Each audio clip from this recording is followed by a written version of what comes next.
Hello ladies and gentlemen, and welcome back to Europa Universalis 4, where we play as Portugal for the Million Ducat Challenge. So far things have been going quite well. There was a little rough patch with the war with Castile, which went south due to France piecing out and stuff like that.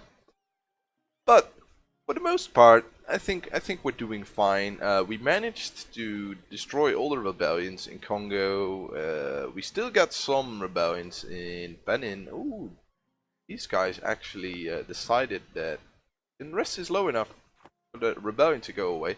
Still got some rebels in Benin. I think. Maybe. Yeah, if I park some troops here, they might not rebel at all, which would be kind of cool. We also managed to keep Gao or Goa. I don't know how to pronounce it, which is nice. We have a looming disaster. The clergy are about to take over, but we will revoke a province hopefully in time. I need to keep reminding myself to that. And we also started colonizing in the Philippines. No, this is not the Philippines, in the Malacca node, or Indonesia as you call this area. This is really cool. Only 8 development, but still, I think it's going to be rather nice. I'm not sure whether I will get all these guys into a trade company, all the provinces, I should say. Because if you state the land, you can get prosperity, and prosperity provides 25% bonus to goods produced, and goods produced are really what's gonna help me get a lot of income from trade, because goods produced means more trade means more income, and so on.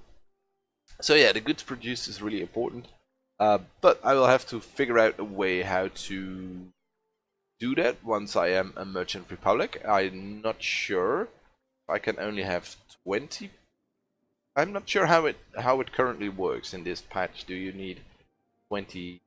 You need to be below 20 stated provinces to become a merchant republic, but I'm not sure if you need to stay that way or if you can add all this to your land, because goods produced is pretty cool.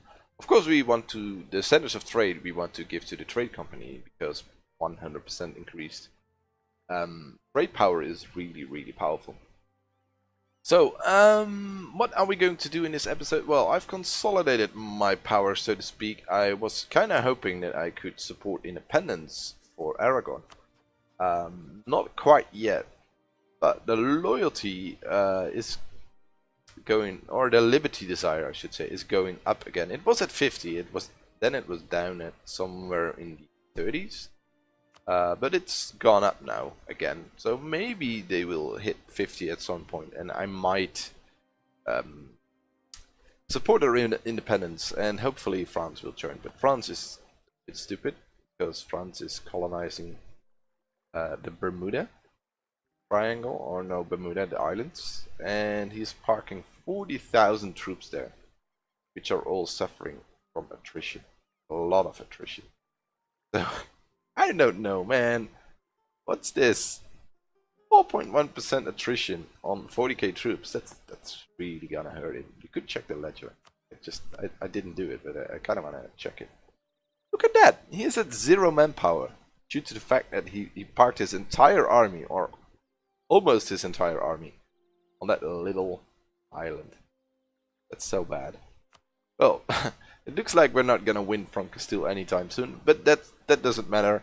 I got the majority of the trade power. Yes, I would really like to have this province. I mean, this trade power is so good. It's gonna swing the trade power in my favor. I'm at 55% now. Castile is at 35. Look at the provincial trade power. Sevilla is almost, well, Sevilla is half of the entire trade power, provincial trade power of Castile. So if we can get Sevilla, we can half the provincial trade power from Castile and add it to our own, which is really important. So yeah, that's definitely something that we want to do, but not in this episode. I think my introduction is way too long already. We almost have a second colonial nation here. In retrospect, I should have focused on getting a lot of colonial nations right at the start, rather than getting one really strong one, because the colonial nations expand on themselves. So if you have like 5 colonial nations, you have 5 nations that have a colonist. That so yeah, you get 5 colonies extra. Of course, they are not your own, but colonial nations are quite nice. And yeah, this is great. Anything else? Yes, we probably want to attack these little guys here. It's, well, this is grassland, the rest is hills.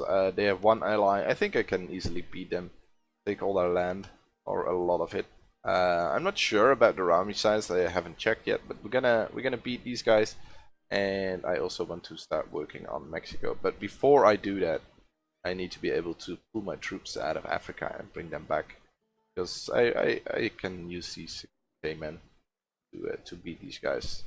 Wouldn't be the first time that I start a war with about half my troops and think that I can win. I did that before and I lost, but I could have easily won the war. But that's it for this introduction. It's taking way too long. I will see you when we have some important updates. And there we have it, our colonial nation finished in Colombia. So we can now start to focus. Well, I think I will designate 1 colonist to it to keep it growing for a little bit until it has 10 provinces. Maybe it doesn't even need. Yeah, it needs 1 more province, and with these 3 provinces, it will have 10. So that's really good. We get a nice trade efficiency bonus, a little bit of prestige. We get some prestige for the colony that finishes, and we basically block Castile from colonizing here. Unfortunately for us, Castile has a colonial nation in Brazil, which is rather annoying. But it doesn't really matter that much, because I think Brazil or Castile will transfer the trade anyway. So most of the trade will go to the Ivory Coast and will flow back into Sevilla anyway. So it's not that big of a deal. But it would have been nice if we could get the colonial nation there just because of the tariffs. I mean, come on. Caribbean are paying me 4 ducats a month, which is fairly nice. So we're gonna finish this colonial nation, or we're gonna let it grow, and then the majority of our colonists will probably start to work on this little area. But we don't only want to colonize here; we probably also want to start conquering some stuff, which is rather important, I think. Yeah, I think. First, we will focus a little bit more on America, and then we will start our full focus on India. Strange. For some reason, I finished this colony here, but for some reason it isn't added to the colonial nation, which is really strange, because if we look at the colonial region, this is colonial Colombia, so should be added, right? If you look at the trade region, yeah, it's Panama as well, so pretty strange. It has gems, which is kind of cool. I'm gonna see what happens. Maybe I will send a conquistador to go down here, and maybe I will keep colonizing down here. Maybe this will give me a second colonial nation, which would be a bug, but would be quite nice, I guess. Apparently I had to wait until the end of the month or something like that, because now it's been added to the colonial nation. So everything is in order here now. We got 1, 2, 3, 4, 5, 6 provinces. I'm gonna colonize this one. Well, he's starting to colonize by himself now. So the thing is, this is colonial Colombia as well. Yeah. So we're gonna send the colonists here then. We're gonna park some troops there. Let's park these guys over there and bring these guys there. And then we're gonna conquer this land, and that means that we will have a colonial nation with 10 provinces, which will give us extra force limit and then merchant and some boats. It is time to declare the war. None of our allies will join, but our colonial nations have to join, so it's probably going to be a nice easy war, hopefully. Well, that's the plan at least. I will keep you updated with, if there are any important battles, I will let you know, and if there are none, then I will just bring you up to date with the peace deal. It's April 1539, so that means that it's time to deal with the disaster. We need to find a clergy-controlled province. 16 development. I thought I had a lower one. Yeah, 9 development. We're gonna revoke it from the clergy. They're gonna be a little bit upset with it, but their influence will be below 80. And in a year they will lose 10 more influence, I believe. If I recall correctly. Yeah, because we sought the support of the clergy in 1530, I think. So that will go away as well, and then we can give them the profits back. For now, let's not do it. They're disloyal now, but that's okay. I mean, a little bit. Yeah, the yearly papal influence is rather nasty, but you know, it is as it is. We could try to give them a province here with lower development, but we can't do it right now because the disaster will start ticking again, and it's still at 98, I believe. Yeah, this has to tick down each month, -1 per month. So it's gonna take a couple of years for the disaster to fully go away. But it will be fine. I mean, it may be 1 year of papal influence, well, and we will still get enough. We still get 3.5, so that's fine. It doesn't really matter. It's okay. It's gonna be fine. The problem here with these sieges is I started with a big advantage. I used an artillery barrage, although I can use the military points. I thought, you know, I will do a barrage, and I was at, I think, at 0, and they were at -21 at least. No, in the 30s. But their siege sticks only take 30 days. My siege sticks 41 days, so 33% longer. So they might get it here, and if they do, it's gonna be silly. They don't, but hopefully we get it. A 50% chance. Come on, you can do it. Win the siege. Yes, there we go. I would just have to kick these guys out of the country again. We will be golden. Unfortunately, they finished the siege before we could defend, which is rather unfortunate. They will go into the mountains. Not follow them there. Well, we just have to take the port back, and we'll be fine. We can siege quite fast, I think. There we go. The tables have turned. We have the shorter siege sticks now, and we have far more progress because we have cannons, and they don't have any cannons. So they got a siege general, but I got 2 siege on my general as well. So we're definitely gonna be a lot earlier here, unless we miss out. No, we don't. So we now might want to destroy this army before we peace out. But we'll see if we can make a nice peace. We actually lost a battle in which we attacked the mountain fort. He got reinforced, so that was really helpful for him. But a little bit too bad for me. I don't think I can peace out right now. Could peace out for just white peace, but that's not gonna happen. So we have to stay in the war a little bit longer. I probably, as I said before, I need these troops.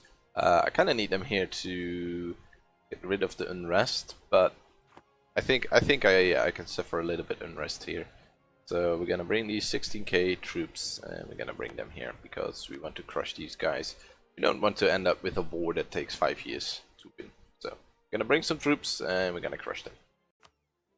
Unfortunately, our queen has died. It was a decent queen. It was a 244, and now we have a regency of a 312, and Philippe Davis will rise to the throne once he's of age, and he's only a 420.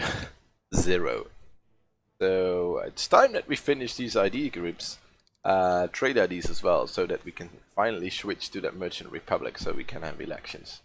It would be rather good.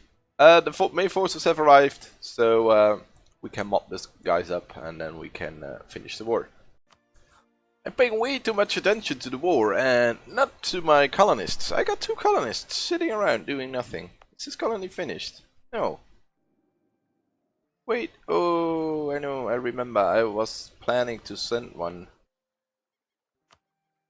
I wasn't planning. They attacked my colony here, so my colonists went away. But I have one sitting around. Where do I want to send this one? I probably want to send it. Probably want to send it to one of these guys. Maybe here. No, not very much natives here. Oh, let's just send him there. Can we train troops in our colonies? We can. No, we cannot. So the colonist is going there. We probably have to send some troops over, so that's what we're gonna do fairly soon. It's a bit of a hassle to send the troops all around the world, but it's necessary because we want to enjoy the extra produced due to our native policy. So yeah, that's definitely something that we want to keep doing. But during times of war, it sometimes becomes a bit of a hassle. But that's why you can pause the game. I should use it more often. And there we go. We finished the war. We're gonna fully annex these little guys here. They are willing to accept peace. They want to join a coalition, but they won't exist. So it's gonna be fine. And all the provinces instantly go to my colonial nation, which is great. I don't have to pay any coring costs. It's gonna be fairly expensive, I think, for this guy to core everything, but he will manage. And I think it's probably the end of the episode. I lost a little bit of track on the time of the individual parts, so I'm not sure how long this episode will take. I could check it, but I'm just lazy and I don't want to check. So I hope you enjoyed it. I'm gonna record a new one, and in that one we're gonna conquer Mexico, hopefully. Well, a lot of it.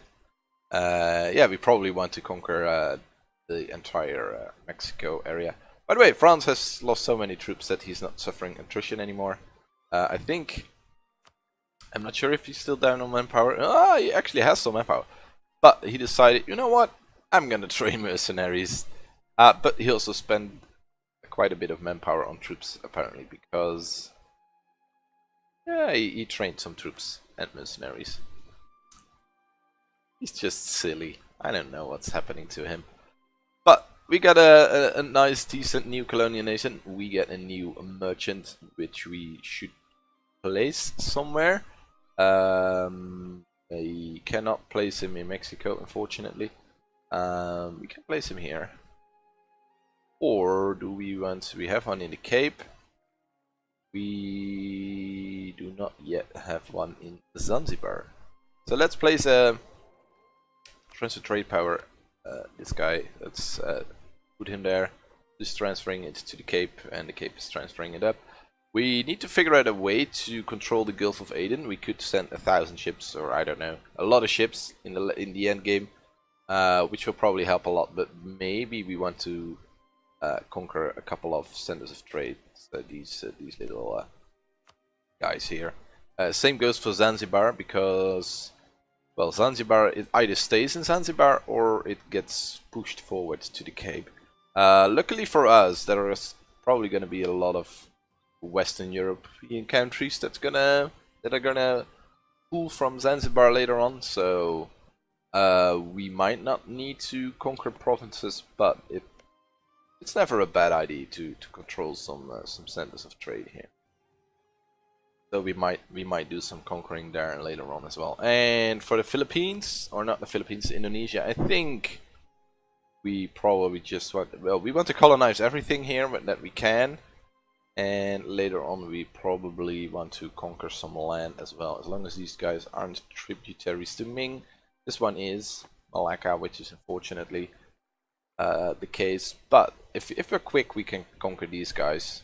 How are they on tech? They are actually quite good, so we probably have to wait a while. And they are on par with me at 9 as well, right? No, I'm on 10. A little bit, not too far behind, but a little bit. But hopefully we can catch up. Not with this guy, but later in the game once we are a republic. That's it for now. So yeah, we want to make sure that we own most of this and try to get states. We also want to make trade cities, but that's something for a later stage in the game. For me, this is also a learning experience. Never really played this whole game so far into the game as well as in late game. If you watch my Nash Jihad campaign, you will also notice that I have no experience whatsoever with the late game at all, with the conquering and stuff like that. I'm basically, most of the time I play a country for about 100 years and then I restart. I did the Ideas Guy achievement once, and I think I played. It took about 200 years. I started with a single province somewhere around here, and well, basically did the same as here, just a bunch of colonization and conquering. I owned this part of North Africa, America, and about this of South America, and some here in the Cape.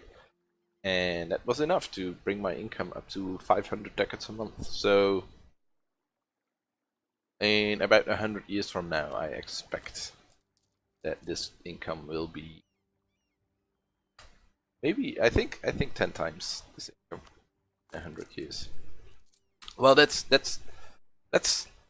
make it our goal that by 1650 you make at least 400 ducats a month. Well, the total income without the expenses, of course.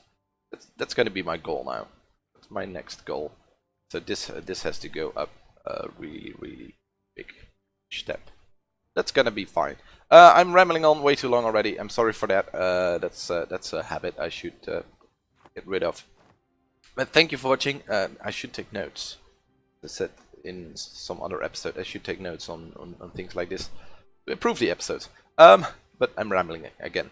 Thank you for watching, and I hope to see you in the next one. Make sure to subscribe, by the way, if you haven't, and if you like these videos, and if you want to keep up to date with things like this, and also like the video if you like it, because it helps me. Thank you for watching. Bye.